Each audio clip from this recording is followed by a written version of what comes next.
그리고 지금 스토리를 왜 제가 현재 인스타그램에서 제일 좀 주목을 해야 되느냐라고 좀 이유에 대해서 좀 설명을 드리면, 일단 제일 중요한 거는 유저들이 스토리를 즐긴다라는 것 때문에 그래요. 유저들이 이 스토리 게시물을 많이 보기 때문에 뭐 브랜드든 혹은 1인 미디어든 이제 인플루언서를 희망하시는 분들이든 꼭 이 스토리를 좀 잘 활용을 할 줄 아셔야 되고요.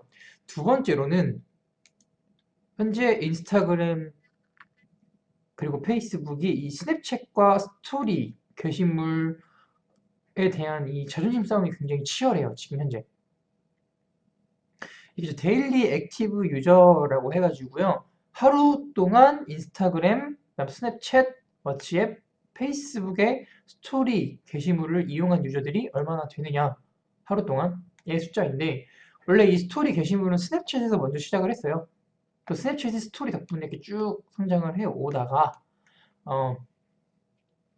인스타그램이 2016년에 그리고 페이스북과 워치앱이 2017년에 스토리를 적용을 시키면서 이 스냅챗의 스토리 사용 이용보다 훨씬 더 많이 앞서가는 그런 결과를 가지고 오게 되는데요.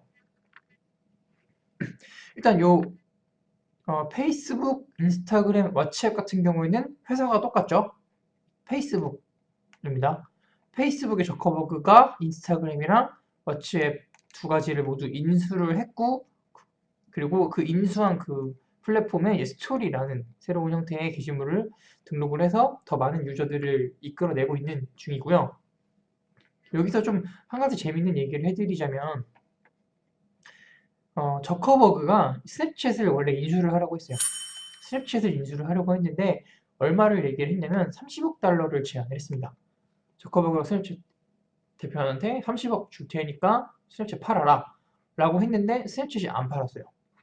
스냅챗이 안 파니까 이 저커버그가 화가 나서 뭘 하냐면 인스타그램에다가 스토리를 똑같이 베껴서 그대로 입혀요. 그 결과 현재 인스타그램 스토리 이용률이 스냅챗 이용자를 넘어서게 된 모습을 보여지고 있는 거죠. 30억 달러면은 우리나라 돈으로 한 30조 정도 됩니다. 참고로 저커버그가 페이스북을 인수했을 때 지불했던 비용이 10억 달러 정도가 돼요. 그거의 3배 정도 되는 비용을 제안을 했었는데 안 했다라는 거고요. 또 한 가지 또 재밌는 거는 이제 저커버그가 원래 네이버에 스노우도 인수를 하려고 했습니다. 스노우도 인수를 하려고 했는데 스노우도 거절을 했어요. 스노우를 거절했으니까 저커버그가 화가 나서 뭘 하냐? 스노우의 기능 중에 하나가 이제 그 얼굴 스티커잖아요. 얼굴 부정 스티커. 그거를 똑같이 베껴서 인스타그램 스토리에다가 입힙니다. 그래서 인스타그램에서도 우리 그런 얼굴 스티커를 사용을 할 수 있게 된 거죠. 지금 얘네가 이렇게 경쟁 중이기 때문에 계속해서 인스타그램이 좀 스토리를 많이 쓸 수 있게끔 장려를 하고, 그리고 또 새로운 기능들을 계속해서 업데이트를 해주고 그런 모습들을 많이 보여주고 있습니다. 지금 이 스토리를 활용하고 있는 플랫폼으로는 요게 이제 콰이, 스냅챗, 요게 이제 틱톡, 콰이, 인스타그램, 그다음에 왓츠앱, 스노우 이렇게 있습니다. 얘네 두 개는 이제 중국의 SNS죠. 이 틱톡 같은 경우에는 원래 뮤지컬리를 인수를 하면서 이제 틱톡으로 병합을 시켜서 성장한 그런 SNS인 거고, 콰이 같은 경우는 요즘 좀 많이 뜨고 있는 그런 어플리케이션이죠. 그 연예인들 성대모사 하면서 뜨게 된. 이 모든 플랫폼들이 현재 스토리 게시물을 유저들이 많이 사용할 수 있게끔 좀 유도를 하고 있고, 이 플랫폼의 주된 기능 중에 하나가 스토리입니다. 지금은 모든 플랫폼이 지금 스토리 하나를 가지고 좀 전쟁을 하고 있는 그런 와중이고요. 지금까지의 현재 분위기는 인스타그램이 많이 좀 압도하는 느낌이 컸어요. 지금까지는 인스타그램의 스토리 게시물 입힌 뒤로는. 근데 조금 이제 콰이나 틱톡 이런 애들이 나오면서 인스타그램이 살짝 주춤하는 모습이긴 한데, 그래도 인스타그램의 가장 큰 장점은 뭐냐면 20대 중후반, 30대 초반까지의 유저들이 굉장히 견고하다라는 게 있습니다. 이 유저들은 이탈을 잘 안 해요. 그러니까 다른 페이스북도 하고 뭐 유튜브도 하고 콰이도 하고 틱톡도 하지만 인스타그램을 웬만하면 잘 떠나지 않습니다. 인스타그램은 최애 SNS라고 생각을 하고 있고요. 다만 인스타그램의 단점이라고 한다면 이제 10대랑 20대 초반의 어린 친구들이 인스타그램보다는 유튜브, 인스타그램보다는 틱톡이나 콰이 이런 느낌이 좀 강하기 때문에 어, 앞으로의 이 인스타그램이 앞으로 어떻게 이런 것들을 좀 잘 해결해 나갈 건지 그리고 틱톡이랑 콰이는 10대랑 20대 초반 애들을 언제까지 묶어줄 수 있을 것인지 이런 게 조금 앞으로 이 스토리 게시물에 대한 좀 관전 포인트 중 하나가 될 거라고 좀 생각을 하고 있습니다. 그래도 현재까지 대세는 인스타그램이다 라는 점. 언폴드라는 게 뭐냐면 스토리 편집 툴입니다. 인스타그램 스토리 게시물을 좀 더 스타일리시하게 만들어줄 수 있게끔 도와주는 기능을 하는 어플리케이션이에요. 우리나라에는 그렇게 많이 알려져 있지는 않습니다만 해외에서는 이 스토리를 꾸미게 도와주는 어플리케이션의 종류가 굉장히 많고요. 이 어플리케이션들의 매출이 굉장히 높습니다. 그 중에서 가장 유명한 어플리케이션이 이 Unfold라는 어플리케이션인데 아주 간단해요. 이렇게 예쁜 이미지 한 장을 이렇게 딱 추가를 하면은 알아서 예쁜 레이아웃 구도를 만들어주는 게 이 Unfold의 역할입니다. 그래서 이렇게 예쁘게 사진을 레이아웃을 짜주고 이거를 저장을 해가지고 인스타그램 스토리에다가 업로드를 하면은 이러한 느낌이 나요. 지금 보시면 이 텍스트나 이런 이 형광펜 같은 경우에는 아시겠지만 다들 스토리에서만 가능한 부분이죠. 언폴드에서는 이 기능을 제공하지 않습니다. 여기서 사진을 저장을 해서 일로 가지고 와야지만 여기서 쓸 수가 있는 그런 모습이고요. 여기도 이미지 4장 레이아웃을 짜가지고 스토리에 쉽게 업로드할 수 있게끔 그리고 이런 이미지 자리에 위에 텍스트 이런 식으로 내가 레이아웃을 예쁘게 꾸밀 수 있게끔 도와주는 게 바로 Unfold라는 어플리케이션입니다.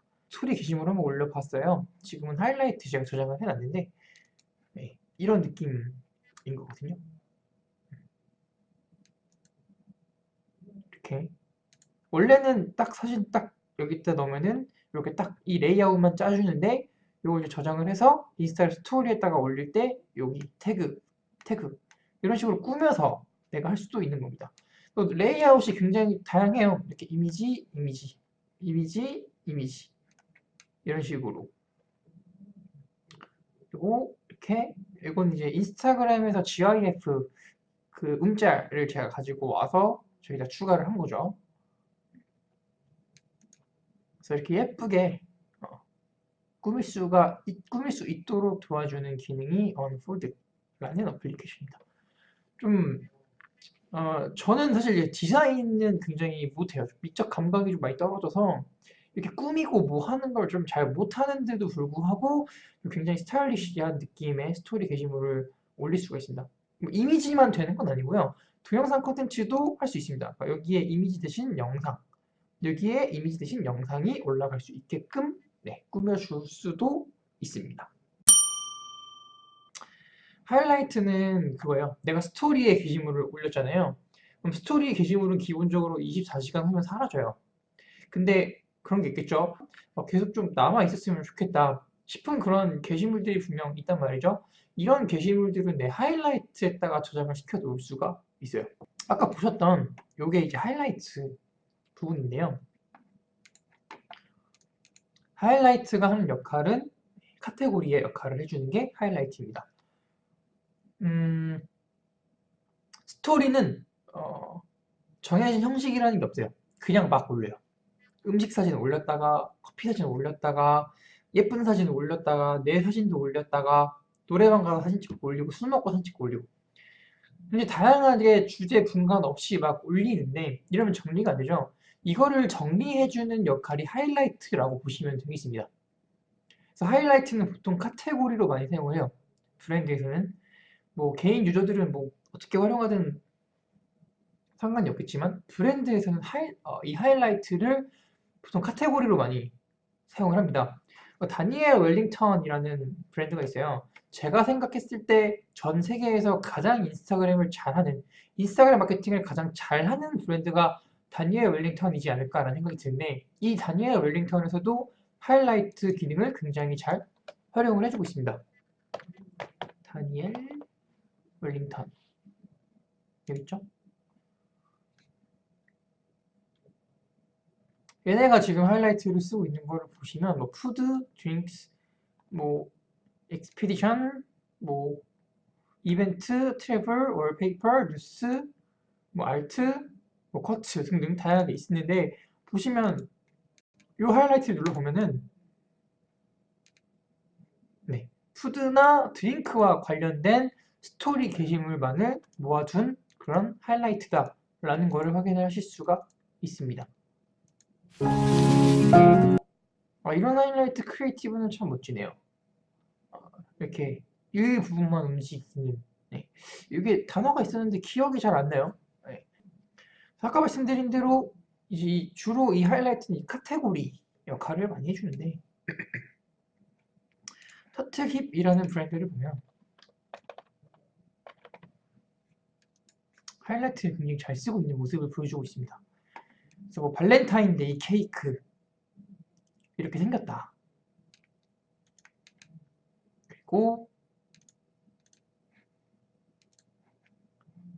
레터링 케이크는 이렇게 생겼다.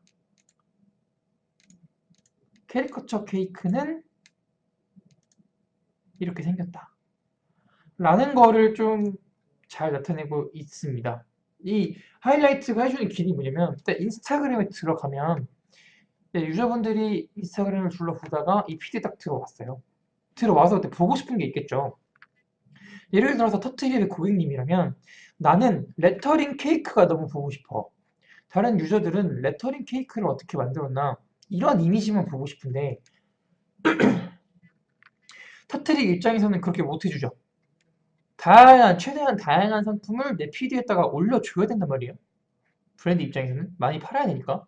근데 고객은 난 이것만 보고 싶어. 난 레터링만 보고 싶어. 근데 피드에 너무 많아. 피드에 이것저것 너무 많네. 이러면은 고객은 사실 불편해요. 이런 불편을 좀 최소화 시켜주기 위해서 존재하는 게 하이라이트입니다. 그래서 브랜드 같은 경우에는 카테고리로서 이 하이라이트를 굉장히 많이 활용을 해요. 레터링 케이크, 캐리커처 케이크, 해리포터 케이크, 멜팅 케이크, 연예인 케이크. 궁금하면 이거 눌러서 봐라. 레터링 케이크는 이러이러한 케이크가 있습니다. 이런 것들을 좀 고객들한테 좀 배려하는 차원에서 하이라이트를 좀 많이 활용을 하고 있는 모습을 보이고 있어요. 그리고 또 중요한 포인트 중 하나가 뭐냐면 은근히 사람들이 하이라이트를 되게 많이 봐요. 하이라이트를 좀 많이 안 볼 거라고 생각을 하시는데 은근히 이 하이라이트에 대한 조회수가 굉장히 많습니다. 스토리랑 하이라이트 두 개 다 이제 게시물을 올리면 어떤 사람들이 어떤 유저들이 내 게시물을 콘텐츠를 소비를 했는지 확인할 수 있잖아요. 그거를 조회수를 보면은 네, 스토리랑 하이라이트의 조회수가 상당히 많습니다.